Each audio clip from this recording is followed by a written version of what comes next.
The African stories in the diaspora can only be told by Africans and African descendants.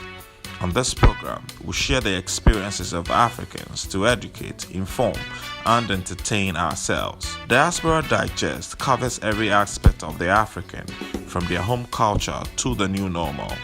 Make time on this channel with someone new as he sails to every corner of the world to share with you the African story on Diaspora Digest.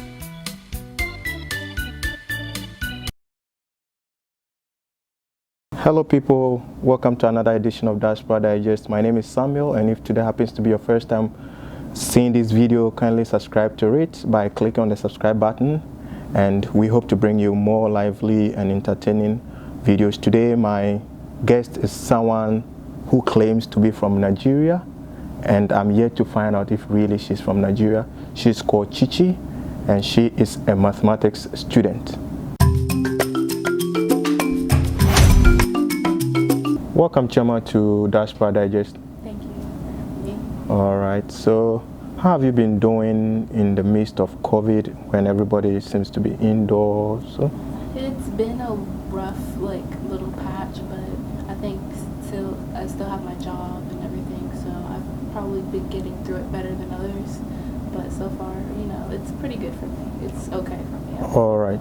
So you are not part of those people who are complaining like, oh, I'm home and boredomness and stuff? No, I go to work usually, and, school's also keeping me occupied, so I'm okay with that. Okay, so you told me you are from Nigeria. So which part of Nigeria are you from? I am from Imo State. Oh, okay. All right. And have you been visiting home? I have not been to Nigeria in a while, past 2014. So about the last 7 years, I haven't been back, but I've been there for 5.5 years. Oh, okay. So I lived there for 5.5 years, and I came back to America to finish off high school and college. So your accent doesn't show that someone who has been born in Africa. So it presupposes that maybe you were born here? Yeah, I was born here, and since I lived there for a long time, my accent kind of changes.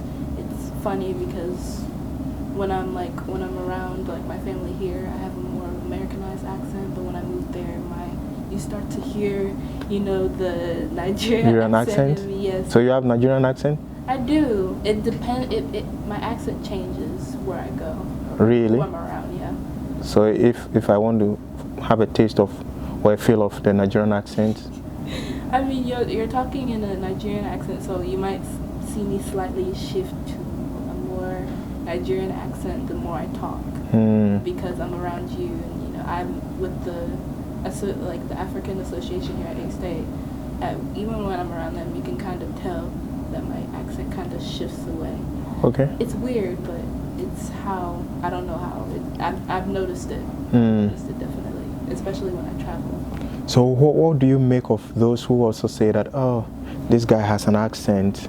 Until recently, I never knew Americans within themselves also say someone among themselves they have accent, because I've had opportunity, I've had an instance where people tell me oh, you have an accent, and sometimes I go what do they really mean by you have an accent? Yeah, I think they're kind of identifying that, oh, you're from this place, so if they hear you have an American accent, they're going to assume that you're from here, but if you don't have a African accent, you can't really. But they don't say, oh, you have an American accent, you have an African accent. They always say you have an accent, yeah. And that makes it look negative, Well, I guess I don't know. I've never gotten that, so because when I say I'm from Nigeria, they're like, oh, you don't have the accent. I was like, well, it's because I've lived here and I was born here, so I talk more. So do you see yourself more of African or American? That is a really it's a really complicated question, because most of my family from Nigeria lives here, and they've lived here for years. And so since I was born, my mom wanted me to embrace that culture even though I was born here. So I was mostly raised by my African family, but then again I also had an American family here. So I had an equal too. So I was raised in both cultures, pretty like lively and pretty like good. And, Do you by any means speak any of the languages? Not. Or do you understand when they speak? I know like when they ask how, like when I was there, they want me to know how to speak and like understand, but I can't. I've tried to learn that, like but I can't. I'm not good with the accent. I even took it in school, but I wasn't good enough to learn that. And do you know how to cook any of the Nigerian foods? I love to cook, so I know how to cook most Of the Nigerian foods? Yes, most of it. I can't cook everything because all the spices aren't here in America, so I can't cook everything I want to cook. But you come from Ohio, Columbus, and I know that pretty place to be having a lot of African recipes. Yeah, yeah, definitely. I grew up in Ohio, so I know there's a lot of African families. My family has been around, and there's a lot of African markets, almost around every corner. So they were able to cook, a lot of the stuff, but I lived there when I was like a young kid, so I wasn't able to cook, and they didn't teach me how to cook until I didn't really learn how to cook until college, and I was here. So I haven't really gotten any spices from there since I've lived here for most of my teenage, college, mid-adult life, early adult life. So I wasn't able to get spices from Ohio, but I've managed to go to Memphis, shop online and get, ingredients to kind of make what I can, because I can't get everything, because some spices are really, really, scarce? Yes. Scarce to good? Yeah, really fragile to travel overseas, so that's why I can't find everything. So let me come back to your course. You are a mathematics student. Yes. And back in Africa, we are, would I say we, but some of us are made to understand that this course is for like men or male. Yeah. So what got you into mathematics? It's funny because back in primary school, around primary 5, I was really getting a hang of math. I really was just doing it because, it was easy, in my opinion. But then I had a teacher, her name was, we called her Auntie Biodum. I didn't know her first name, but that was her name. And she would give a prize to, anybody who did the best, and I always did the best, so I always got a prize. And she told me that, she hasn't seen any girl excel in math as far as I have. So that made me feel like, if this is something I'm really good at, and something that could lead me into a, better future, that it's just inspired me to continue going on that path. Might not be a teaching path, but I'm not really good at teaching others, but I'm sure I can find another, career in mathematics, because I really enjoy doing it. It's really fun to me with different problems, the difficulty, whether it's easy or not. It's really it inspires me to do more. So that's why I like to do it. So which career are you anticipating getting into? I have not found like a concrete career to head towards, even though I should be. Like engineering, kind of? Yeah, well, not engineering, but like I heard of actuary. Actuaries? Yeah, like actuary science. Oh yeah, the insurance kind of like. Insurance, yeah. Especially since my aunt as well, she is from New Guinea, and she works in insurance, and she's helping me as well. Along that path, since she's good at math as well. So. That would be a great path to get into. Oh, so have you had any challenges, for instance, for those who are watching you? What would you tell some of them when it comes to especially female? Because recently I've had one doctor, I've forgotten the name, but she's an advocate for girls in mathematics. So what would you be telling some girls who will be watching you now about getting into mathematics and the motivation? Well, for me, I've definitely ran into problems in math courses where I'm just I'm stuck. I can't get past this problem. I can't do this problem. Like I just want to give up and then come back to it later. But definitely for those situations where you feel like you're stuck and you don't know where to like stuck in this math course or you don't understand it, definitely ask questions, because they're always like the people that are teaching you, or you know, even Google it or anything. Just get an outside source, and that's what motivates me, because even though I would like to do it myself, there's always an outside source that can help me if I really absolutely get stuck. So I don't give up just yet. I always look for help. So always get help if you're stuck, or if you need any support at all, just get help, and you always get help. Especially like when I was younger, I would always have problems with math, and my grandmother was also really good at math, and she would always help me. Every single night she would help me with my mathematics. So. Are mathematicians very boring, very busy people, very...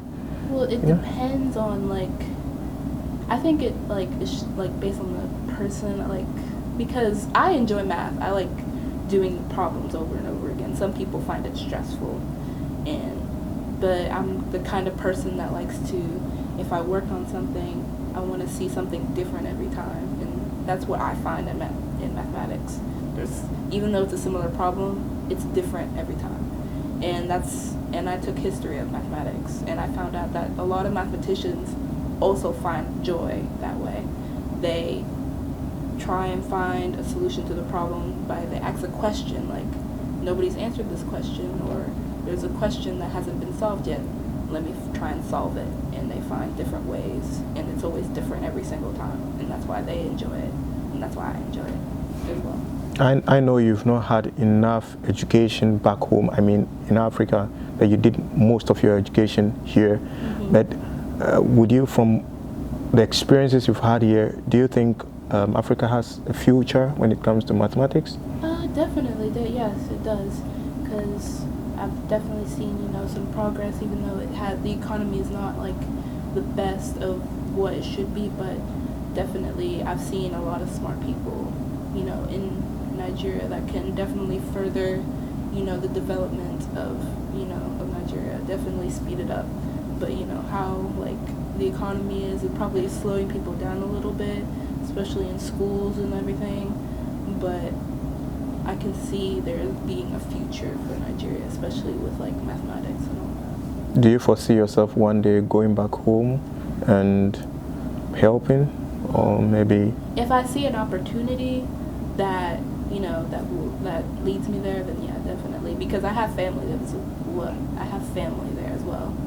So I would love to go back and help them any way I can. Wow, because I know some people, when you want to ask them whether they want to go back home, they know when it comes to good healthcare, infrastructure, and some amenities will lack them. So they're kind of maybe going back home there is going to be difficult. But yeah, it is a thought to think about, to go back, but I can see myself going back. Maybe not to if it's to work and to help and to stay, definitely. Have you had an encounter with any family member back home who wants to say, "Oh, Chichi, you need to come back home or come stay"? All the time. All of my family, all the time. Even my friends, my family, all the time. So what's your relationship with African students on campus? I mean, in your school? It's really, have you encountered some of them, and how has been the vibe? No, it's we all come together. It's we're our own big family. That's how I feel when I first. Do you feel comfortable among them? Oh, Do you feel part of them? Yeah. Some people feel because my accent, so maybe I don't fit in. And it was at first when I first met everybody at once, because I met everybody at once, it was kind of intimidating, but over time it was they understand. I can be comfortable, so it was it takes me a while to get comfortable to people, so. Oh, okay. But I got comfortable very quickly. So. Wow, that's good to know. But let's go back to Nigeria. You have stayed in Nigeria for some time before coming here. What has been your experience? Definitely an eye-opener, because my dad is from Nigeria, so he wanted me to at least get a taste of it. So I went to there when I was around nine, and he wanted me to experience middle school in Nigeria. So he took me there. I got there, and I just it was all new to me because I thought it would be all of my friends were asking me like. And a culture shock. Yeah, it was definitely culture shock. They were asking me, "Are you gonna see lions or monkeys or something?" I was like, "I don't know," but I was 9 years old, so I had no idea. But definitely a culture shock.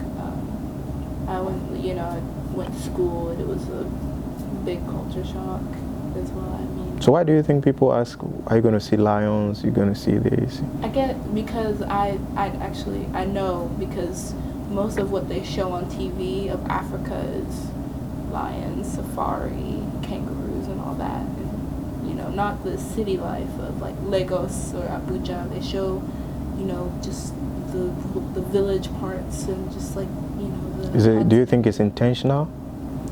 I think I don't know, but I guess to build up the fact that Africa is a poor state. Yeah, so definitely they probably show that part. They don't show the city life of Nigeria. But you definitely, like, if you YouTube it, you see people posting it, but they don't ever get attention from it. You only see the village parts of it. So, but I've lived in the city of like Abuja and Port Harcourt. That's where my dad and my grandma lived mostly. And I went to school in Port Harcourt, and then I went to go live with my dad in Abuja. And I went to a sophisticated like Turkish school that was not too far off. And that was another kind of like shift because it was an all Turkish school. It was a Turkish school. Turkish school in Nigeria? Yeah.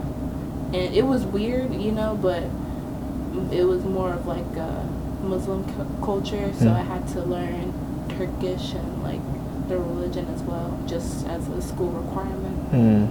But the food there and just like everything I've learned, it's definitely different here. And I would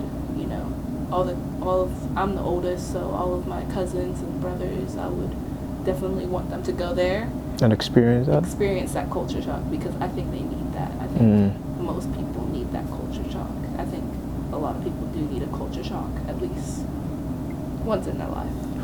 For your own stability.